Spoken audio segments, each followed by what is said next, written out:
సకలైశ్వర్య సర్వ విద్యా ప్రాప్తి అని సకల ఐశ్వర్యాలని ఇస్తుంది అమ్మవారు. సౌందర్యలహరిలో 3వ శ్లోకం. సకల ఐశ్వర్యాలను కోరుకోవడానికి అంటే సర్వ విద్యాలు కోరుకోవాలి అన్న అమ్మవారిని ఈ శ్లోకంతో జపం చేసుకొని, ఎక్కువ జపం చేసుకుని అమ్మవారిని మనం అమ్మవారి నుంచి అమ్మవారి అనుగ్రహాన్ని పొందాలి అని చెప్తున్నారు. అవిద్యానాం అంతస్థిమిరమిహిరద్వీపనగరీ జడానాం చైతన్యస్తవకమకరందశ్రుతిఝరీ దరిద్రాణాం చింతామణి గుణనికా జన్మ. శ్రీమాత్రే నమః.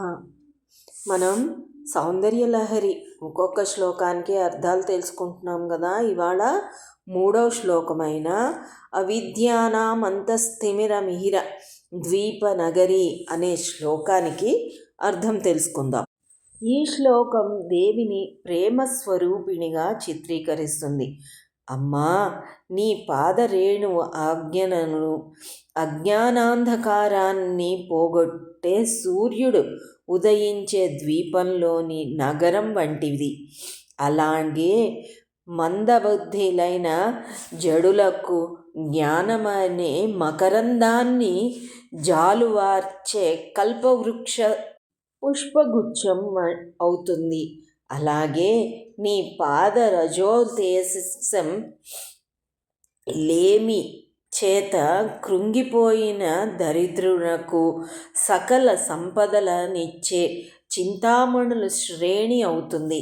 అంతేగాక జనన మరణ సంసార రూపమైన సాగరంలో మునిగి దరి కానక తప్పించేవారికి ఆ విష్ణువు అవతారమై ఆది వరాహస్వామి యొక్క కోర అవుతుంది. అంటే స్వామి వరాహ రూపంలో భూమిని పైకి తీసుకొస్తారు కదా. మనకి దారి తోచకపోతే ఆ స్వామిని పూజించిన అమ్మే మన దగ్గరికి వస్తుంది ఆ రూపంలో. ఈ విధంగా అజ్ఞానుల అజ్ఞానాంధకారాన్ని, మందబుద్ధులకు జ్ఞాన మకరందాన్ని, దరిద్రులకు ఐశ్వర్యమును, జన్మ పునర్జన్మ సాగరంలో కొట్టుకుపోయే వారికి జనన మరణ ప్రవాహంలో మోక్షాన్ని ప్రసాదించే ప్రేమమూర్తి జగన్మాత. ఇదంతా ఆమె పాదధూళి మహిమ. 2వ శ్లోకంలో దేవి అత్యంత శక్తిమంతరాలుగాను, ఈ శ్లోకంలో భౌతిక ఆధ్యాత్మిక అభివృద్ధికి తోడ్పడే ప్రేమమూర్తిగాను చెప్పబడింది. అమ్మ పాదాలు శరణు వేడితే, అమ్మా పాదధూళి వలన అజ్ఞానం పోయి జ్ఞానం, దరిద్రం పోయి సుఖ సంపదలు, జడత్వం పోయి చైతన్యం, సంసారం నుండి మోక్షం లభిస్తాయి. దీంట్లో విశేషాంశాలు ఏమిటో చూద్దాం. అవిద్యానాం అంటే అజ్ఞానులకు అని చెప్పకున్నాం. విద్య లేని వారి అజ్ఞానులు. ఇక్కడ విద్య అంటే బ్రహ్మను గురించి జ్ఞానము అని అర్థం. అవిద్య అంటే బ్రహ్మజ్ఞానం లేకపోవడం. మిహిర ద్వీపనగరి అంటే సూర్యోదయం జరిగే ప్రదేశంలో ఉండే పట్టణం. దాని పేరు మిహిర ద్వీపం. అజ్ఞానుల జ్ఞానరాహిత్యం చీకటిని తొలగించేది కాంతి. హృదయ కుహరంలో జ్ఞాన జ్యోతిని చూడగలగడం లేదా మాయలే అనే చీకటిని తొలగించి తన నిజ స్వరూపం తెలుసుకోవడం. మూడవదొచ్చి చైతన్య స్తబక మకరంద శృతిఝరీ. జ్ఞానం అనే పుష్పగుచ్చాల నుండి వెలువడే తేనె సోనల ఆపులేని ధార ప్రవాహం.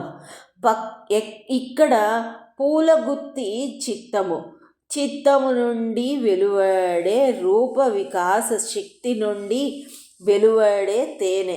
జడత్వం వీడి చైతన్య సహితుడైన వాడు ప్రకృతి శక్తిని ఆస్వాదించి ఆనందం పొందుతాడు.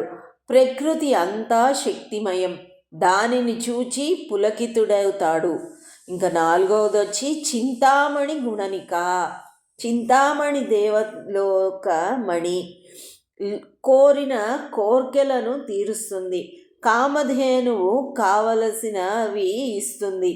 దరిద్రులు అమ్మదయ వలన చింతామణులతో కూడిన హారం పొందగలరు. దేవి ప్రేమమూర్తి, కరుణామూర్తి, ఆమె ఇవ్వలేనిదేమీ లేదు. ఈ విధంగా దేవి ప్రేమ స్వరూపంగా కామ అర్థ మోక్షాలను ప్రసాదిస్తుంది. పై శ్లోకంలో పాదపాంసువులు అంటే పాదధూళినే నగరి, ఝరి, చింతామణిగా చెప్పబడింది. ఈ శ్లోకానికి బీజాక్షరం వచ్చి శ్రీం. ఉపాసన ఎలా చేయాలి ఈ శ్లోకాన్ని అంటే, బంగారు రేకుపై ఈ యంత్రాన్ని వేయించి ఈశాన్య మూలలో ప్రతిష్ఠించాలి. ప్రాణప్రతిష్ఠ చేయాలి. ప్రతిరోజు షోడశోపచారాలతో 54 రోజులు ఆరాధించాలి. బీజాక్షర సంయుక్తంగా ఈ శ్లోకాన్ని 2000 పర్యాయాలు జపం చేయాలి. మినపగారెలు నైవేద్యంగా పెట్టాలి. దీనికి ఫలితాలు ఎలా ఉంటాయి అంటే, అద్భుతమైన వేద జ్ఞానం లభిస్తుంది, విద్యా సంపదలు సమకూరుతాయి.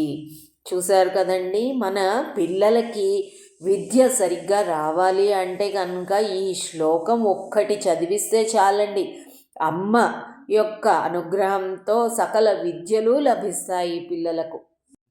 శ్రీమాత్రే నమః. శ్రీం శ్రీం శ్రీం.